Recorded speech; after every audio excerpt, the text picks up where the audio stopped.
Kemarin itu Kang Deddy ada acara di Depok ya, dan beliau berbicara banyak di sana, termasuk isu agama. Karena keterpilihan beliau di Depok itu besar. Jadi kalau sudah dekat dengan masyarakat, sudah dipercayai masyarakat, jangan mikir pemilihan itu harus pakai duit, kagak. Saya buktiin kemarin, kagak ada duit yang disebar-sebar, kagak ada sembako yang disebar-sebar. Orang tidak banyak yang menduga bahwa Kang Deddy akan menang di Depok. Secara bahwa Depok basis siapa kita tahu sama-sama. Partai yang 20 tahun berkuasa di sana sekarang tumbang. Kan itu ya, sekarang sudah tak laku isu agama, kata Kang Deddy. Karena orang sudah melihat aksi nyata daripada hanya sekedar main isu, apalagi demi kepentingan politik. Secara tidak langsung tentu ini ngepret kepada orang-orang yang selalu bermain di wilayah sana. Termasuk salah satunya Pak Rizik, Pak Bahar, dan konco-konconya banyak. Coba kita dengarkan sama-sama, saudara. Dan di momen ini, jujur, pertama kali saya nonton ini, meneteskan air mata. Ada satu orang yang dia bantu, dia selesaikan hidupnya. Mulia sekali beliau ya. Maka tak mungkin bisa dikalahkan oleh narasi jahat. Karena faktanya dia orang baik.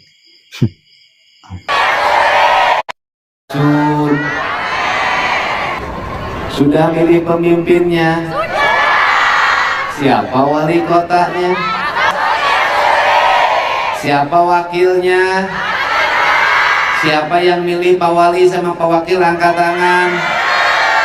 Ayo semuanya angkat tangan.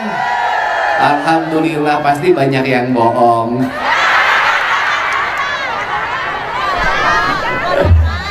Nah, udah aja angkat tangan saya semuanya, karena yang milih, yang tidak milih pun semuanya sama-sama warga Depok yang harus mendapat perhatian. Menyelesaikan seluruh pembangunan rumah tidak layak huni menjadi rumah layak huni, dan standarnya akan saya tetapkan di Jawa Barat 50 juta per rumah rakyat miskin. Kenapa Kang Deddy jadi 20 juta jadi gede? Ya, kalau 20 juta tetap masih miskin. Kalau udah 50 juta miskinnya hilang. Benar gak? Karena harga toilet digital itu 40 juta sampai 120 juta. Jadi 50 juta rumah rakyat miskin itu masih satu toilet digital. Benar gak? Nah, bagaimana caranya? Pak Wali Kotanya mulai ngasih contoh. Insya Allah bareng-bareng sama saya nanti. Nggak usah dulu pakai mobil dinas baru, pakailah yang lama saja. Kita punya mobil sendiri. Alokasi mobil dinas kan kita alokasikan untuk menyelesaikan seluruh problem rakyat Depok. Setuju nggak? Oke nggak? Saya tadi sudah nyatain pagi-pagi, udah deh nggak usah dikasih mobil dinas, saya mobil saya udah cukup, lebih dari satu dan bagus-bagus lagi. Benar nggak? Lebih gagah pakai mobil sendiri daripada pakai mobil pemerintah, malu, ya kan? Yang berikutnya, Pak Walinya nanti tiap pagi naik sepeda, setuju? Keliling gang-gang, temui warganya dalam setiap pagi. Nemui rakyat bukan pada waktu-waktu butuh ketika pemilu. Saat kita tidak butuh, rakyat yang butuh kita datang untuk menghampiri mereka. Saya sudah canangkan trotoar di kota Depok minimal sama dengan trotoar di kota DKI Jakarta. Kenapa? Biar orang Depok bangga dong. Lihat Jakarta trotoarnya bagus, Depok juga bagus. Lihat Jakarta jalannya mulus, Depok juga mulus. Sehingga orang Depok bangga menjadi orang Jawa Barat. Oke?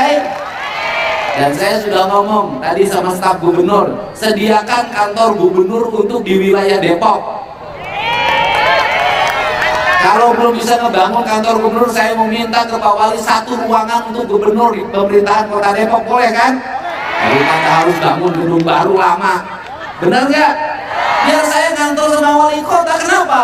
gubernur itu nggak punya wilayah. Yang punya wilayah itu adalah wali kota. Tugas gubernur fungsinya sebagai orang tua, sebagai ayah, sebagai ibu. Apa yang menjadi keluhan anaknya, saya meresponnya. Tapi anaknya harus nurut juga sama ibunya. Kalau belum punya beras, kalau belum punya rumah, kalau anak-anaknya sekolah, jangan dulu jalan-jalan presiden ke luar negeri. Penuhi dulu kebutuhan anak-anaknya. Ini caranya. Jadi kenapa pemimpin harus merasa rakyat dekat? Jadi kalau sudah dekat dengan masyarakat, sudah dipercaya masyarakat, jangan mikir pemilihan itu harus pakai duit. Kagak. Saya buktiin kemarin, kagak ada duit yang disebar-sebar, kagak ada sembako yang disebar-sebar. Buktinya orang Depok juga milih saya. Orang kagak percaya Deddy Mulyadi dipilih kota Depok, kagak percaya. Menang aing di Depok. Padahal Deddy Mulyadi sudah wiwitan, Deddy Mulyadi ini kagak. Rakyat sudah tidak akan ngomongin lagi isu agama. Rakyat butuh karya nyata. Udah. Ibu penyanyi? Enggak. Hari-hari apa? Di rumah saja? Punya suami? Kerjanya apa suaminya? Pasar Depok. Hah? Kerja apaan di pasar? Kebersihan. Oh, petugas kebersihan pasar. Yang bagian gerek gerobak? Iya. Iya. Di pasar bagian gerek gerobak, ngumpulin sampah masuk. Berapa ibu dapat penghasilan jadi petugas kebersihan? 2.500.000. Sini. Ibu punya anak? Punya. Berapa? 3. Sisa punya utang nggak? Punya. Kemana utang? Punya utang? Utangnya kemana coba? Ayo. Jujur. Jangan-jangan Punya utang kemana? Uangnya untuk terima 2,5 juta tuh suami ibu pinjam bank. Ada. Ke siapa? Di kantor. Kantor. Pinjam ke koperasi kantor atau ke bendahara? Kantor. Punya utang berapa? Punya utang Ah, 3.500.000. udah lunas? Belum. Cicilan seberapa per bulan? 700. gimana sih? Sama 4 bulan. 4 bulan. Oh, 4 bulan. Sekarang bulan yang keberapa? Kedua. Bekas apa pinjam uang 3 juta? Waktu itu orang tua meninggal. Allah. Bayangin, orang tua meninggal berani ngutang. Yang lain orang tua meninggal rebutan warisan. Keren nggak? Mantas siapa yang meninggal orang tuanya? Bapak saya. Bapak ibu di mana? Di sini. Orang Depok sini. Kenapa ibu sampai pinjam uang 3 juta? Kenapa bisa? Hah? Oh, bayar yang untuk biaya nguburin. Pinjam 3 juta. Soleh banget sih ibu. Kenapa ibu maksain diri, kan ibu tidak mampu? Iya sih.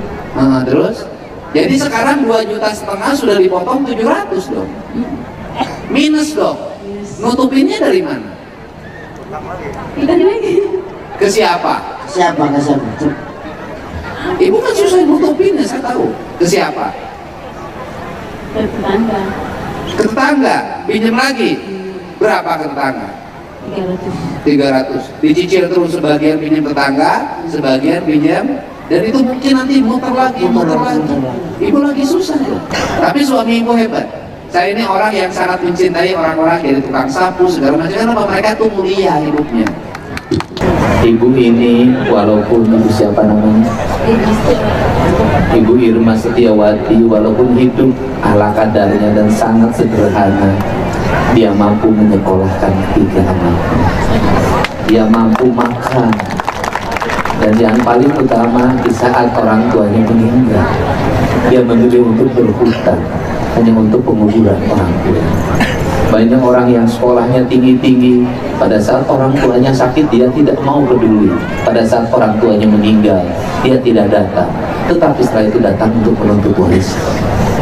Inilah contoh bagi kita semua, dan saya sangat mencintai para petugas kebersihan. Mudah-mudahan nanti Pak Wali Kota kita tingkatkan gaji para petugas kebersihan. Tadi Pak Wali Kota saya lihat ngasih amplop 10 juta. Ini 23 juta. Nanti saya genapin jadi 40 juta ya. Ya, nanti tinggal di sana jadi 40 juta. Ibu sudah punya rumah? Ibu ngontrak. ibu ngontrak, uang ini kalau dipegang hilang, pegang uang ini, nanti saya Pak Wali cariin tanah buat ibu ya, nanti saya bangunin rumah buat ibu.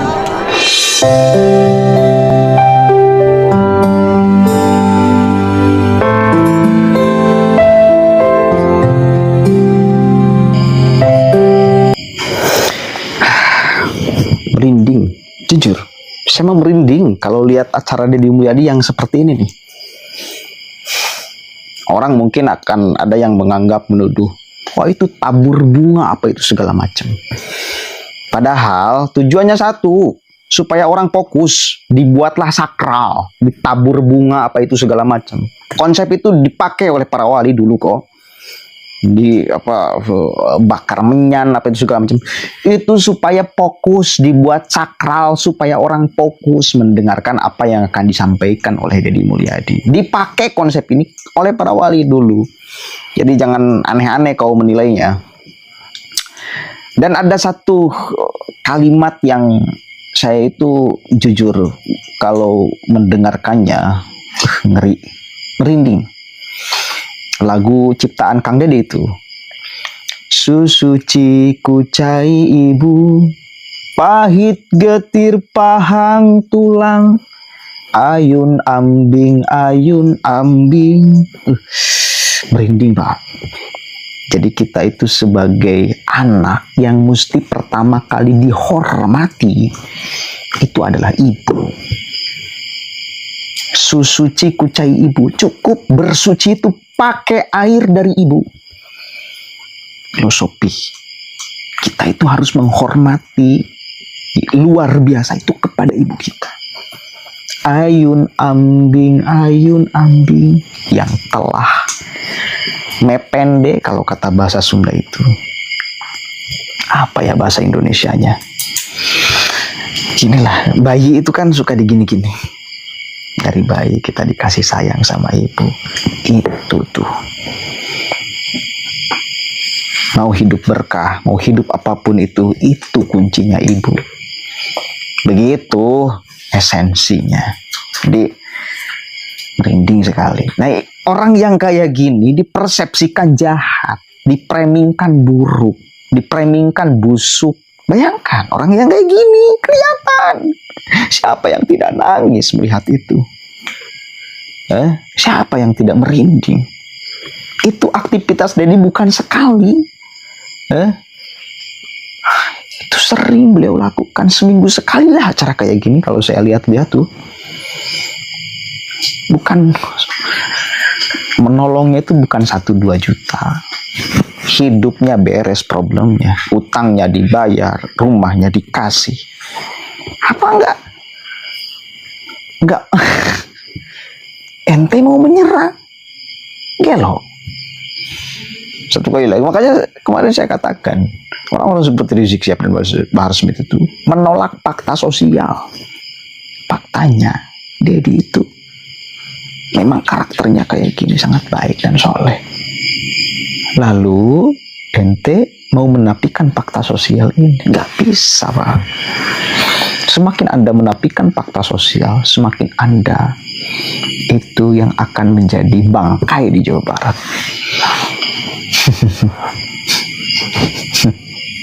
Begitu ya. Mudah-mudahan ada manfaatnya dan kita doakan mudah-mudahan di Jawa Barat tumbuh Deddy Mulyadi yang lain.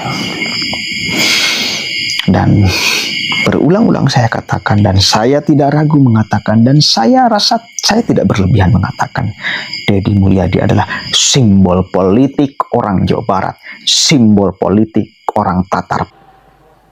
Tahu-tahu ada orang biasa mau hina-hina ulama. Iye. Kurang ajar ga? Kurang ajar ga? Aing bledok sia. Kurang ajar. Siapa yang mau kurang ajar kepada ulama, saudara? Jangan.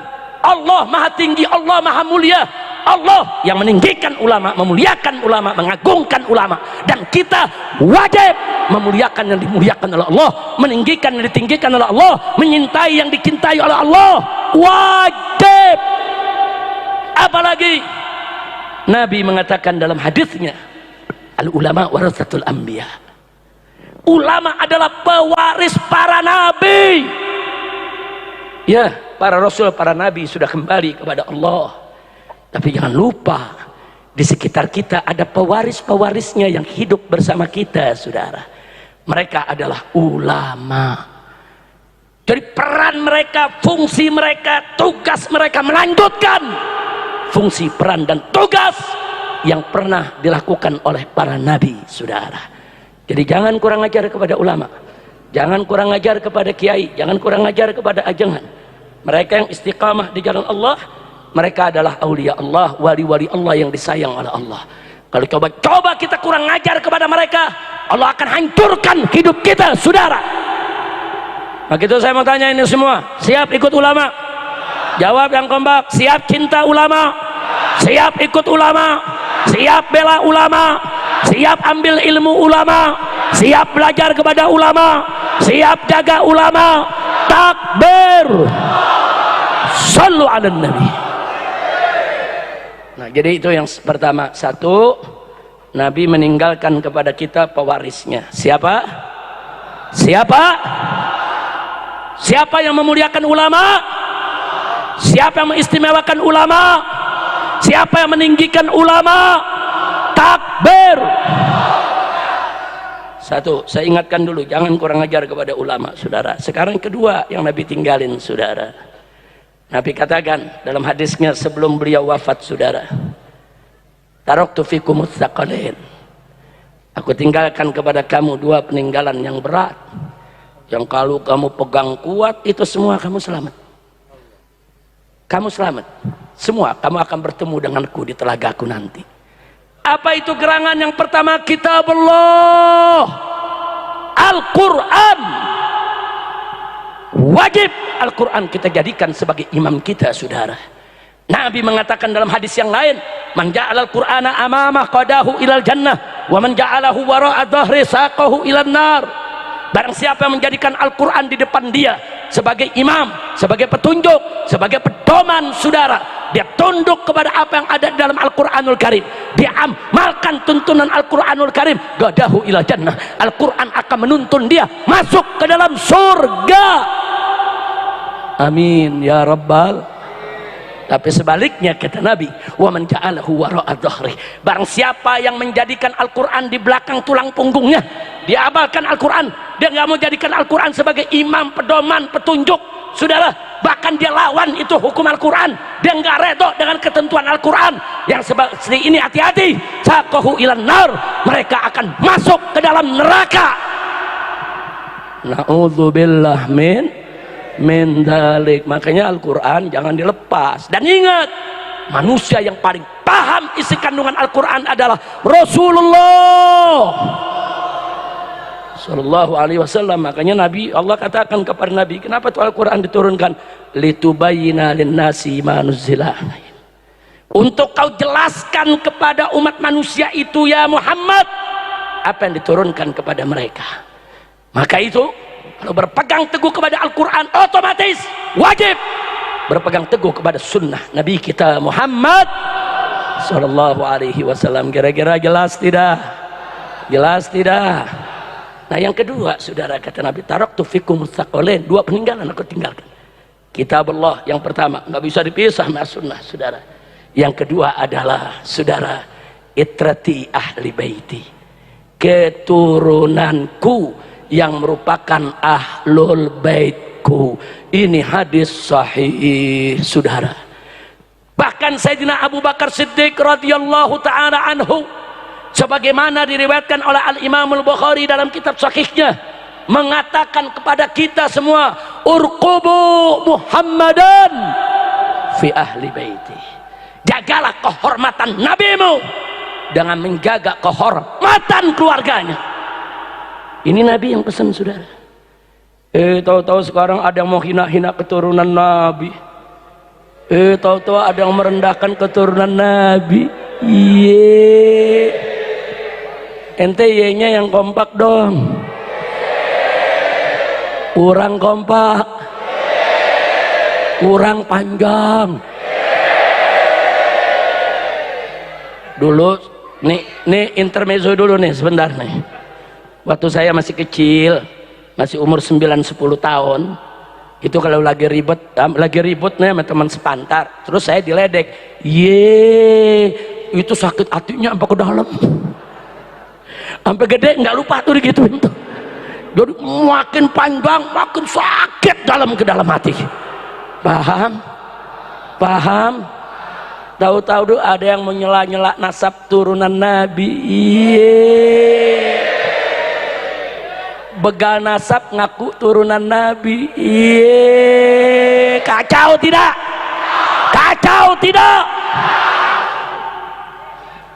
Ada seniman dangdut mengatakan, saya hakul yakin nasab Ba'alwi itu sudah batal. Lu hidup lu digendang, kapan belajar nasab? Kacau tidak?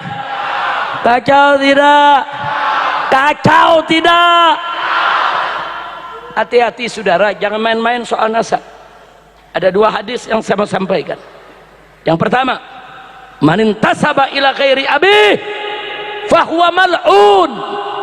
Barang siapa yang menisbahkan dirinya kepada selain ayahnya, dia nggak mau bernasab kepada ayahnya, dia sengaja buat nasab palsu kepada orang lain, ngaku-ngaku turunan orang lain, dia bukan Ba'alwi ngaku Ba'alwi, dia bukan Habaib ngaku Habaib, dia bukan turunan Nabi ngaku turunan Nabi, dia bukan turunan Kiai ngaku turunan Kiai, dia bukan turunan Wali Songo ngaku turunan Wali Songo. Man intasaba ila ghairi abi, barang siapa yang menisbahkan dirinya bukan ke nasabnya saudara, bukan ke ayahnya, apa kata Nabi? Fahuwa mal'un, maka dia dilaknat.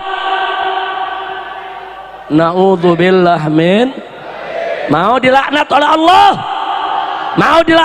Allah? Para Ba'alwi saudara, kakek-kakek kami, ulama-ulama besar, aulia saudara, terus mau difitnah nasab mereka palsu semua, kurang ajar. Udah gitu yang memfitnah nasabnya sendiri nggak jelas.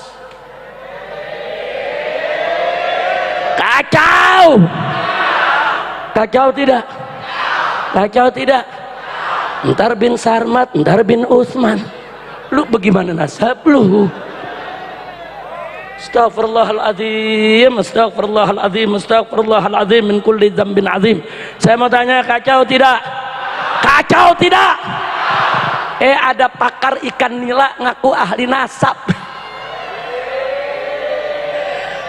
Ngilu, udah ngeri udah. Kacau tidak? Nah inilah saudara, ini zaman penuh fitnah. Maka itu saya ingin ajak semua saudara, ini yang namanya ulama saudara, ulama itu pewaris Nabi saudara, sedangkan itrah Nabi, ahlul bait Nabi, para habaib itu keturunan Nabi.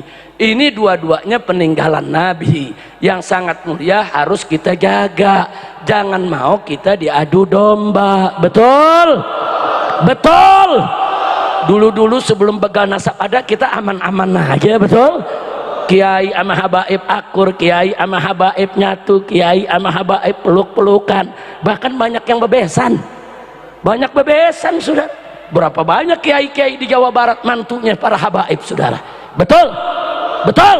Berapa banyak kiai di Jawa Barat punya mantu habaib saudara? Bukan dikit, udah berkeluarga. Ada lagi yang kurang ajar, begal nasab ceramah. Silakan buka di video saudara, buka di YouTube, apa mereka bilang?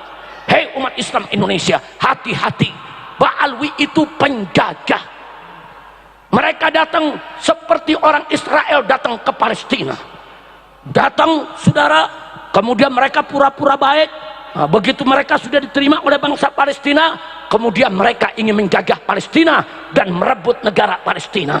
Hati-hati, para Ba'alwi, para habaib itu datang ke Indonesia pura-pura baik. Nah, setelah dianggap baik, nanti mereka jajah kita, mereka mau ambil negara kita. Kurang ajar. Ini begal nasab ngomong begini saudara. Ini begal nasab menyamakan habaib Ba'alwi ke Indonesia dengan Israel yang datang ke Palestina. Kurang ajar tidak? Lu buta, lu budak, baca sejarah, lihat kitab, belajar yang betul, buka telinga, dengerin itu cerita dari para kiai kita, ulama kita. Para habaib datang ke Indonesia, tidak ada yang bawa istri, saudara. Ratusan tahun yang lalu mereka datang ke Sumatera, ke Kalimantan, ke Sulawesi, ke tanah Jawa, ke berbagai daerah mereka datang, saudara. Dan akhir mereka apa yang mereka lakukan? Mereka berdakwah dari kampung ke kampung, dari desa ke desa, dari gunung turun ke lembah, saudara. Dan mereka menikah dengan orang-orang Indonesia asli, saudara. Makanya silakan Anda datang ke Irian, ke Papua, saudara. Berapa banyak kepala-kepala suku di Papua adalah habaib. Bentuk wajah mereka perkis ibu-ibunya, saudara. Kulitnya, saudara, rambutnya, saudara, semuanya. Kenapa? Karena ibu-ibu mereka asli orang Papua.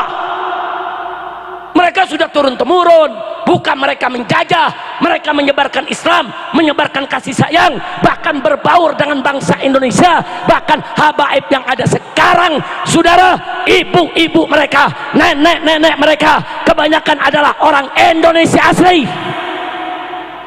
Takbir. Ibu ayah saya orang Betawi asli, saudara. Cucunya pitung. Siapa yang gak kenal pitung di Jakarta, saudara? Pribumi asli, saudara. Ayah saya cucunya pitung, nenek saya ponakannya pitung, saudara. Orang Indonesia asli. Nenek saya dari ibu, saudara, orang Cicahem, Bandung, saudara. Perkis rumah saya punya keluarga di depan terminal Cicahem. Ini terminal yang 20 tahun yang lalu nih. Tahu sekarang masih ada apa enggak tuh terminal? Masih ada. Saya punya keluarga, saudara. Ibu daripada saudara, nenek saya dari ibu asli orang Sunda. Kok enak-enakan sekarang Habib orang Yaman, Habib orang asing, pendatang, bukan pribumi, usir saja. Begal nasab pada ngancem Habib harus disembelih satu persatu. Iya, pakai ngancem mau sembelih Habib. Iya, Habib takut, Habib takut. Kacau tidak? Kacau tidak? Udah gitu pakai ngancem, kami akan bentuk laskar pasukan berani mati untuk sweeping Ba'alwi di Indonesia. Wow.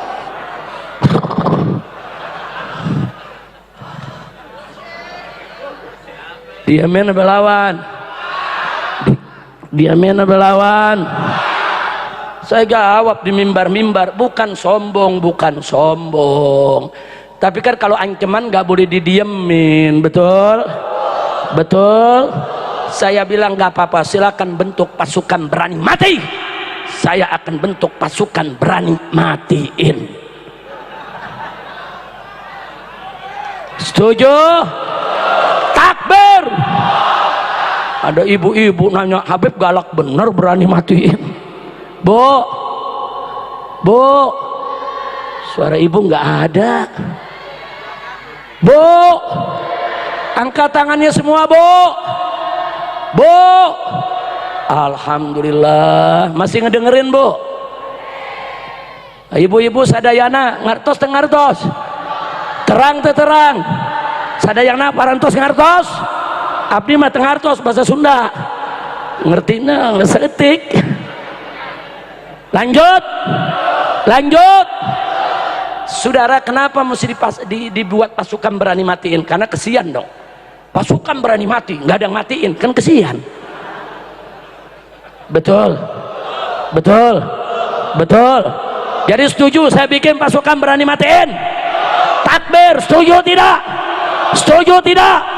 Siap ikut Habib? Siap ikut Kiai? Siap ikut ajengan? Takbir. Sallu ala Nabi.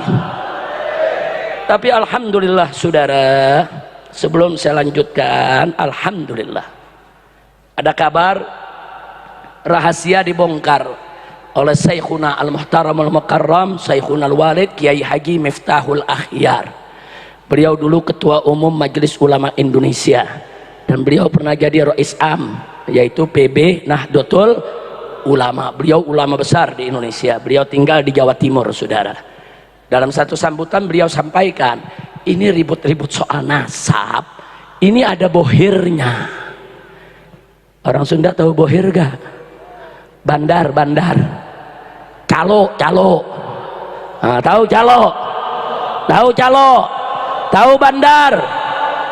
Nah, jadi Kiai Miftah mengatakan, ini urusan nasab nih gaduh ribut, ini ada bohirnya.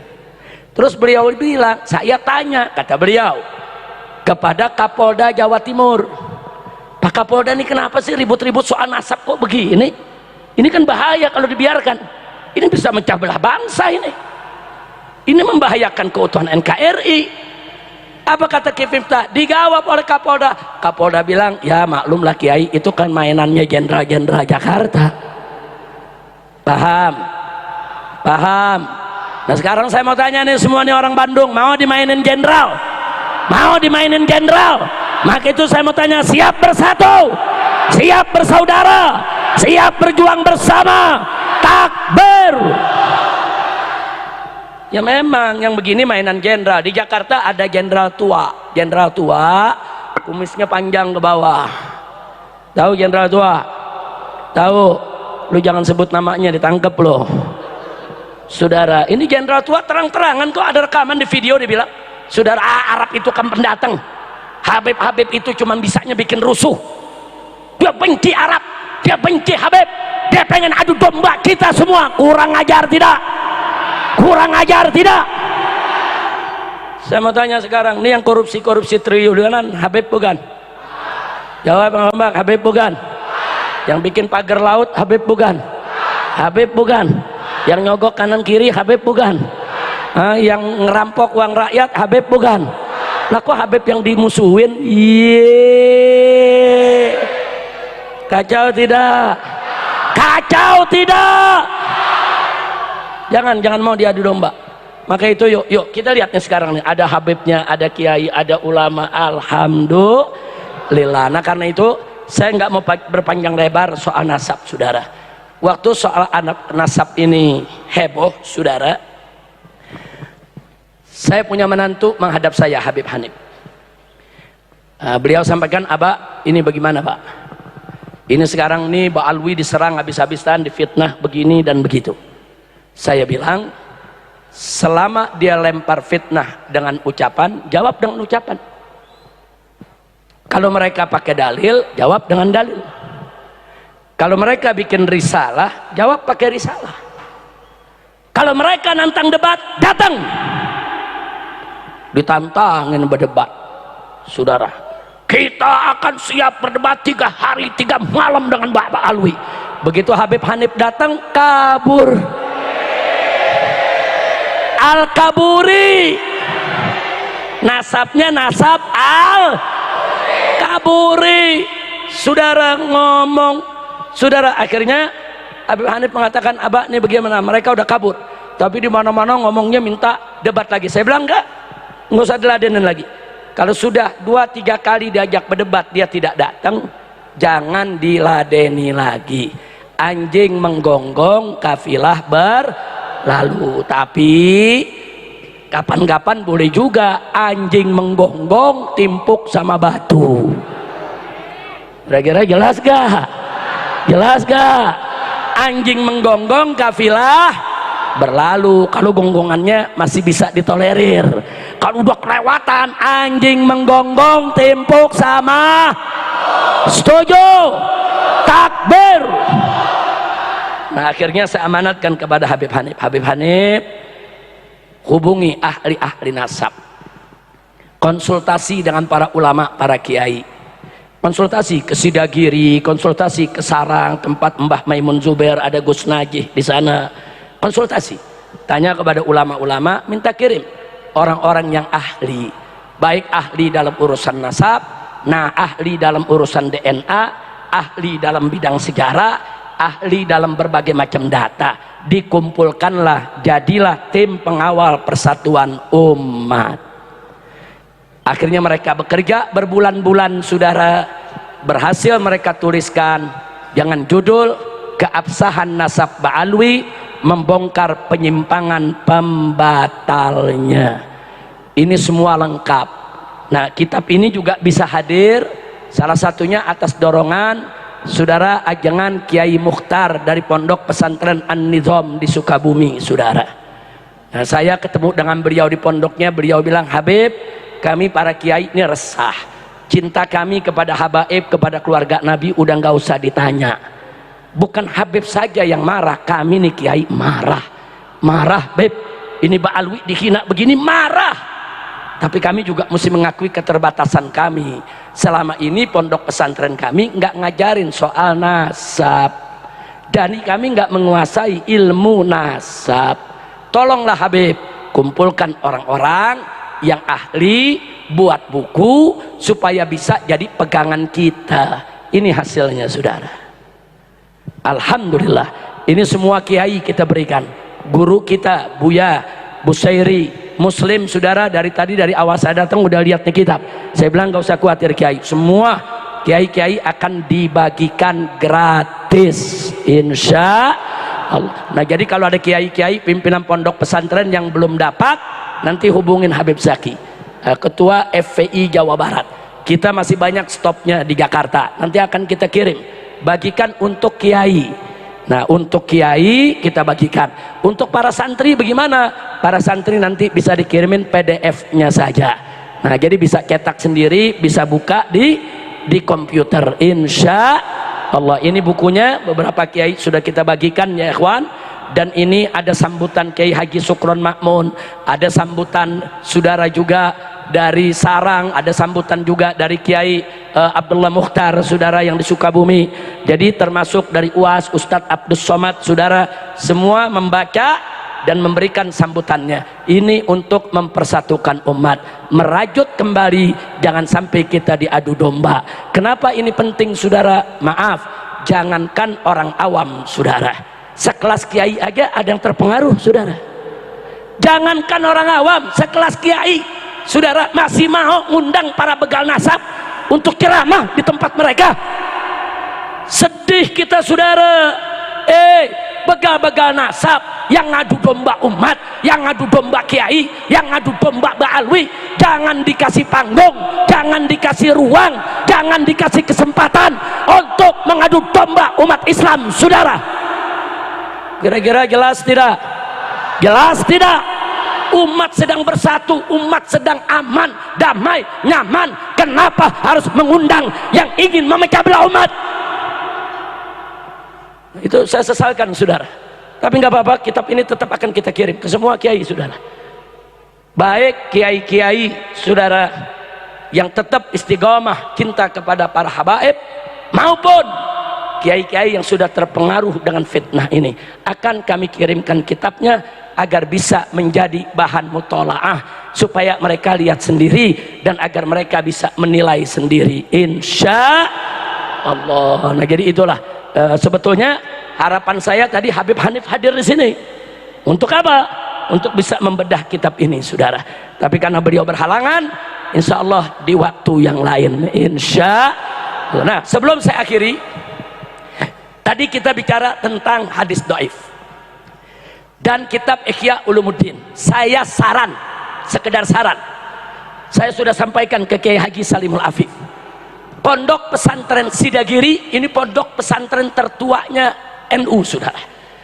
Ulama-ulama NU banyak lulusan pondok pesantren ini, saudara, di Jawa Timur, di Pasuruan. Nah, pondok pesantren Sidagiri mengeluarkan satu buku luar biasa bagusnya, saudara. Judulnya Membela Hadis Dhaif dan kitab Ihya Ulumuddin. Judulnya Membela Hadis Dhaif dan kitab Ihya Ulumuddin. Di situ disebutkan mana hadis yang dituduh dhaif, bagaimana jawabnya. Mana hadis yang dituduh maudhu, bagaimana jawabnya, saudara. Apa betul kitab Ihya Ulumuddin itu seperti yang mereka tuduhkan? Apa betul hadis dhaif semuanya harus ditolak, semuanya harus jadi sampah, semuanya harus jadi barang yang menjijikan? Dijawab tuntas, saudara, oleh kiai-kiai, saudara, dan alumni-alumni pondok pesantren Sidagiri. Nah, saya anjurkan Anda bisa memiliki itu, atau Kalau nanti ada yang mau beli, bisa hubungi langsung ke Sidagiri atau hubungi Habib Irfan, ada Idrus yang punya hubungan baik ke sana, saudara. Silakan beli itu buku, saya anjurkan baca supaya kita tidak terjebak oleh Wahabi yang suka menghina Asy'ari dan Syafi'iyah. Begitu saya mau tanya semua, saudara siap terus belajar? Siap jaga akidah aswaja? Takbir, sallu ala nabi.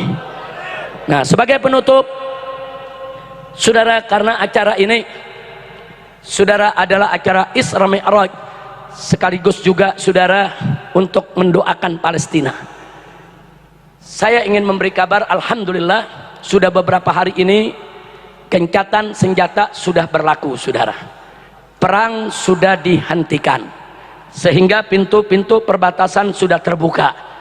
Inilah kesempatan kita untuk mengirim dana sebesar-besarnya untuk saudara-saudara kita di Palestina, baik untuk membangun kembali bangunan di Gaza dan lainnya, juga untuk menyantuni keluarga-keluarga para syuhada, para yatim, anak-anak yatim, saudara, para janda-janda, para syuhada, untuk membangun kembali rumah sakit kita yang dibom oleh Israel, saudara, bahkan untuk mempersiapkan para mujahid kita, perlengkapannya kalau besok terjadi perang lagi, saudara. Ini kesempatan, mumpung perbatasan dibuka. Karena itu yang punya dana, saudara, segera kirim dananya. Silakan, saudara. Mau dikirim lewat lembaga-lembaga kemanusiaan yang mana saja, silakan, saudara. Silakan, silakan. Mau kirim lewat FPI boleh, mau kirim lewat NU boleh, mau kirim lewat Muhammadiyah boleh, mau kirim lewat Persis boleh, mau kirim lewat PMI boleh, mau kirim lewat Hilmi boleh. Mana lembaga kemanusiaan yang Anda yakin, percaya, kirim. Ini kesempatan, saudara.